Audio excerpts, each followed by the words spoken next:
अनुसूचित जातींचे उपवर्गीकरण करण्याच्या निर्णयाला विरोध दर्शवणाऱ्या लोकप्रतिनिधी सांगलीत मातंग समाजाकडून निषेध. अनुसूचित जातींचे उपवर्गीकरण करण्याचा महाराष्ट्र शासनाने घेतलेल्या निर्णयाचे समस्त मातंग समाजाने स्वागत केले आहे. तसेच या निर्णयाला विरोध दर्शवणाऱ्या काही लोकप्रतिनिधींचा निषेधसुद्धा सांगलीत करण्यात आला. अनुसूचित जातीतील समाज बांधवांना आरक्षणाच्या उपवर्गीकरणाची आवश्यकता आहे, याबाबत पाठपुरावा सुरू होता. अखेर महाराष्ट्र सरकारने उपवर्गीकरण लागू करण्याबाबत सकारात्मक भूमिका घेतल्यामुळे मातंग समाजाने त्यांचे आभार मानलेत. तसेच या उपवर्गीकरणाला विरोध करणाऱ्यांच्या निषेधार्थ सांगलीत जोरदार निदर्शने करीत अशा प्रवृत्तींचा निषेध करण्यात आला आहे. शासनाने तातडीनं उपवर्गीकरण लागू करावं अशी विनंती मातंग समाजातील समाजप्रमुखांनी केलेली आहे. सांगलीतून श्री अर्जुन नेताजीराव कांबळे लोकशाहीर अण्णाभाऊ साठे जयंती महोत्सव समितीचा माजी अध्यक्ष. आज खऱ्या अर्थानं जे अनुसूचित जातीच्या अबकडे वर्गीकरणामध्ये उपवर्गीकरणाचा निर्णय उच्च न्यायालयाने घेतला, तसेच त्याचं अनुसरण करून राज्य शासनाने घेऊन उपेक्षित समाज मातंग समाजाला ते देण्याचं अनुकूलता दाखवली, त्याबद्दल मी माझ्या मातंग समाजाच्या वतीनं त्यांचं लाख लाख धन्यवाद मानतो.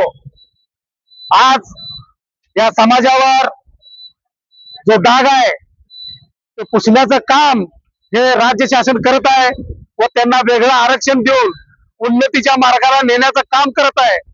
पण या कामाला खिंडार पाडण्यासाठी काही जाती व पोटात तिडीक असणारे लोक जाणीवपूर्वक विरोध करत आहेत. त्यांचा मी लोकशाहीर अण्णाभाऊ साठे जयंती महोत्सव व मातंग समाजा वतीने जाहीरपणे निषेध करतो. खऱ्या अर्थानं बांधवांनो, आज असेंब्लीमध्ये विविध लोकप्रतिनिधी या मातंग समाजाचा हा प्रश्न घेऊन लढत आहेत आणि त्यांना न्याय देण्याचं काम हे राज्य शासन करत आहे. तर जाणीवपूर्वक काही लोक, काही चळवळीतील लोक असतील, काही लोकप्रतिनिधी असेल, त्यांना विरोध करत आहेत. मी त्यांना जाहीर आवाहन करतो, जर तुमच्या मनामध्ये काय या समाजाविषयी तिळीक असेल तर आम्ही बी नवजी वस्ताद साळवे फकीरा यांचे अनुयायी आहोत. हे ध्येयात ठेवून तुम्ही असेंब्लीमध्ये वागलं पाहिजे. कारण का आज हा समाज उन्नतीच्या मार्गाला जात असताना आज हा प्रवर्ग शिकलेला आहे, त्यांना न्याय मिळवण्याचं काम हा राज्य शासन करत आहे. यामुळं हा निर्णय ताबडतोब राज्य शासनानं करावा, हा मी मातंग समाजाच्या वतीने जाहीर विनंती करतो. पुन्हा त्यांचे लाख लाख धन्यवाद मानतो. सगळ्यांना जय अण्णा जय लवजी. मी अभिमन्यू गोविंद भोसले सांगली जिल्ह्याच्या वतीने बोलत आहे. मातंग समाजाला जे आरक्षण पाहिजे ते आरक्षण मिळालं पाहिजे. मातंग समाजाच्या एकूण 9 पोट जाती आहेत. 9 पोट जातींना हे आरक्षण मिळालं तर 9 पोट जातींचं भलं होण्याची शक्यता आहे.